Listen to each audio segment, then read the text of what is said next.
The stories of Mahabharata, retold by Sudipta Bhaumik.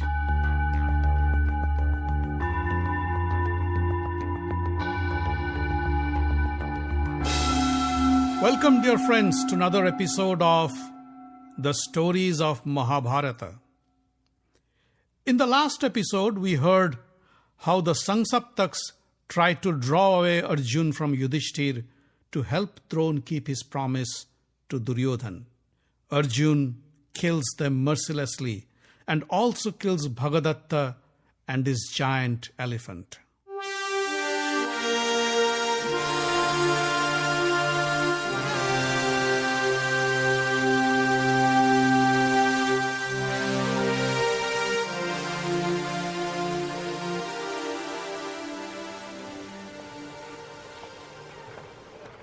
In the Kaurava camp, a dejected and frustrated Duryodhana waited for Drona. Drona was ashamed to come to Duryodhana, but he had to. Duryodhana looked at him and said, "Gurudev, today you had Yudhishthir in your grip, yet you didn't capture him. I kept my part of the bargain and held Arjun far away from Yudhishthir, and in the process lost many of our friends. But you failed to keep your promise. I didn't expect this from you." "I am really sorry, Duryodhana," said Drona. "I don't have to tell you how difficult it is to overcome an opponent who has Krishna on his side." Duryodhana wasn't happy with the answer. To appease him, the old Brahman said, "But don't you worry. Tomorrow, I promise to kill at least one of the Pandava giants. I will create such a formation that only a handful of people know how to penetrate. Arjun is one of them. You just keep Arjun busy on another part of the battlefield while I'll trap the Pandavas in the formation and kill them." On the 13th day morning, the Sangsaptaks once again lured Arjun far away from the rest of the Pandavas. Arjun couldn't refuse their challenge and engaged in a vicious battle, and yet another attempt to annihilate them from the earth. On the other side of the battlefield, Yudhishthir saw the Kaurava army approaching him in a formation that was never seen before in this battle. Drona had created the invincible Chakra Vyuha, or the wheel formation, with all the Kaurava generals including Duryodhana, his son Lakshman, Dussashan, Karna, Salva, Kripa, Shakuni, Jayadratha, and all others protecting the vantage points. Yudhishthir knew only Arjun had the knowledge to penetrate this formation, but he was nowhere to be seen. Yudhishthir panicked and called Drishtadumna. "What do you think we should do? Without Arjun, the Kauravas will soon engulf us in this formation and kill us all." Drishtadumna, the Pandava commander-in-chief, was in a fix too. The only way to counter Drona is to somehow break open the formation and attack the Kauravas from inside. But it is impossible to fetch Arjun now. Abhimanyu, the teenage son of Arjun, was on his chariot next to Yudhishthir. He said, "Uncle Yudhishthir, I know how to penetrate the wheel formation." Yudhishthir was surprised. "You do? But how? You are too young to know this complicated skill." Abhimanyu said, "While I was in my mother's womb, I heard my father explain the strategy to someone. That's how I learned the trick." But what?" Yudhishthir was impatient. "I know how to penetrate the wheel and get in, but I don't know how to get out of it. My mother fell asleep before my father could explain the exit strategy, and I could hear no more." Yudhishthir could finally see a silver lining in Abhimanyu. He said, "Today, our survival depends on you, my boy. You break open the formation for us and don't worry about the exit. We will follow you and bring you out of the formation safe and sound." Bhim said, "My son, you only open the formation for us. I, along with Drishtadumna and Satyaki, will storm in and disseminate the formation by killing the Kaurava guards. You will be out in no time." "It will be an honor to be of service to my family at this time of crisis," said Abhimanyu. "I will pierce the wheel and show Drona that I may be a teenage boy, but I am no less than any of them."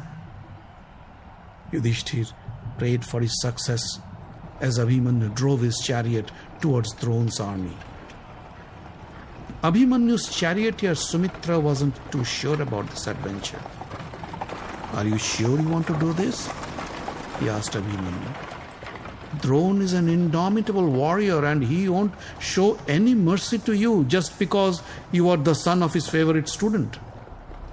Abhimanyu laughed and said, "I am not afraid of Drona or any of the Kaurava warriors. I am skilled enough to take on anybody, even Lord Indra if he wants to fight me. Now stop worrying and take me to the head of the formation. That's where I plan to pierce the wheel and tear apart Drona's army." Within moments, the 16-year-old boy broke through Drona's impenetrable formation with ease. Nothing could stop him. Once inside, Abhimanyu launched a fierce attack on the Kauravas and began to kill hundreds of warriors. Duryodhan called upon all his generals and said, "Abhimanyu has entered our formation, but we won't let him get out alive. Attack him with all your might." Drona, Kripa, Ashwathama, Salya, Karna, along with Duryodhan and Dusashan, the 7 great charioteers, encircled Abhimanyu and launched their attack. But they could hardly contain him. Abhimanyu's arrows hit Salwa's helmet and knocked him out. Salwa's brother tried to replace him, but Abhimanyu cut him down to pieces in no time. Drona was thrilled to witness Abhimanyu's gallantry.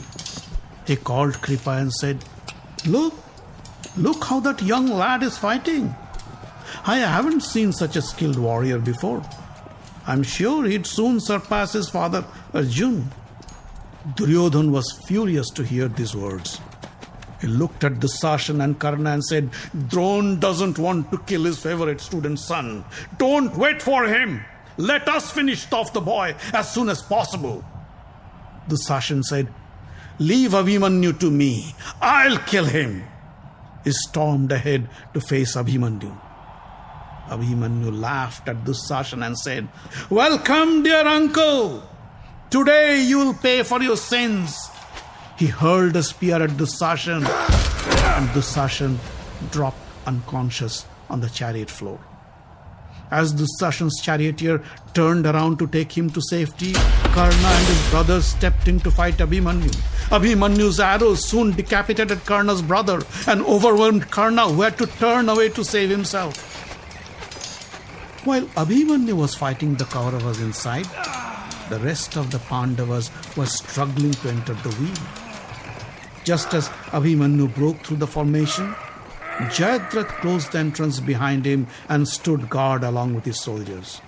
Bhim, Satyaki, Drishtadumna, Sikhandi, Drupad, along with the other Kaurava warriors, tried their best to get past Jayadrath, but failed miserably. Few years ago, when the Pandavas were in exile, Jayadrath made a failed attempt to abduct Draupadi. Bhim caught him and beat him severely, but spared his life. Deeply hurt, Jayadrath went on a long penance to appease Lord Shiva and ask him to give him the power to kill the Pandavas. However, Shiva didn't oblige, but gave him the boon that except for Arjun, he would be able to beat the rest of the Pandava brothers for one day in his life. Today was the day. Jayadrath stood tall and fought with such vigor that none could enter the formation, and Abhimanyu was left alone fighting the Kaurava warriors. Abhimanyu's arrows killed Salva's son Rukmarat, Brihadbal, and Duryodhan's son Lakshman. Losing his favorite son to Abhimanyu made Duryodhan desperate. He commanded his generals, "I want to see Abhimanyu dead." Kill him any which way you can. The 7 charioteers surrounded Abhimanyu and attacked him from all sides, but with little effect. Drone looked at Abhimanyu and said, "If Abhimanyu's arrows kill me today, I will die happy. He is indeed the greatest warrior I've ever seen." Karna was bleeding all over. With bloodshot eyes, he said, "I need immediate medical attention. Still, I am here only to serve my friend Duryodhan. Tell me, Gurudeva, tell me, how can I win over Abhimanyu?" Duryodhan looked at him and said, "I don't think you can pierce his armor from the front. It is indestructible, since he used the same technique to wear it as I had taught his father Arjun. If you want to beat him, strike him from behind. First, destroy his bow, and then his chariot. That's the only way to get him." Karna immediately turned around his chariot to position himself behind Abhimanyu, while the others kept him busy in the front. In quick succession, Karna cut down Abhimanyu's bow and killed his charioteer and his horses.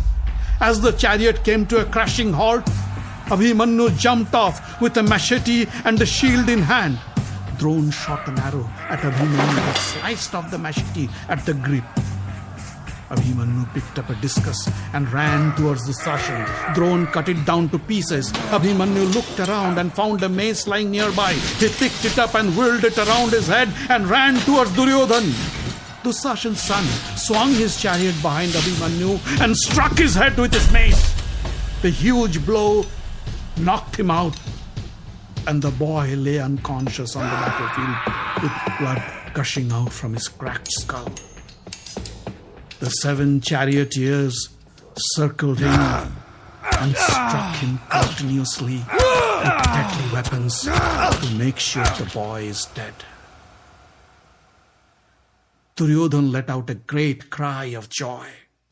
The others joined him, except for Drone, who sat silently on his chariot. When the news of Abhimanyu's fall reached the Pandavas, panic struck amongst the soldiers. They felt the Pandavas had no hope against Drone and began to flee in hordes. Yudhishthira tried to reason with them. "Don't panic, my friends. Abhimanyu was killed in an unfair battle by the 7 cowards. Yet he fought gallantly and died like a true Kshatriya warrior and has gone to the heavens. We should not cry for him. Rather, we should feel inspired to fight like him for the victory of the rightful heirs to the throne." The words calmed the warriors, but deep inside, Yudhishthira felt like a part of him was dead forever. The pain and guilt he felt for not being able to keep his words and protect Abhimanyu burned his soul like molten lava. He looked at the sky and prayed, "How long? How long, O Lord, do you wish to punish me? For how long?" Soon the shadows grew on the battlefield as the sun went down, ending the 13th day of the war. The Pandavas returned to their tents in deep silence and fought hard to control their tears.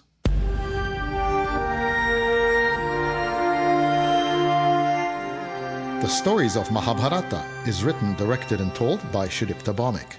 Audio engineering, original music and sound design by Avi Ziv. Find us online at facebook.com/Mahabharata podcast. Join the group for updates and news. Subscribe to the podcast using iTunes or any other podcast catcher. On Twitter, we are at Mahabharat Audio.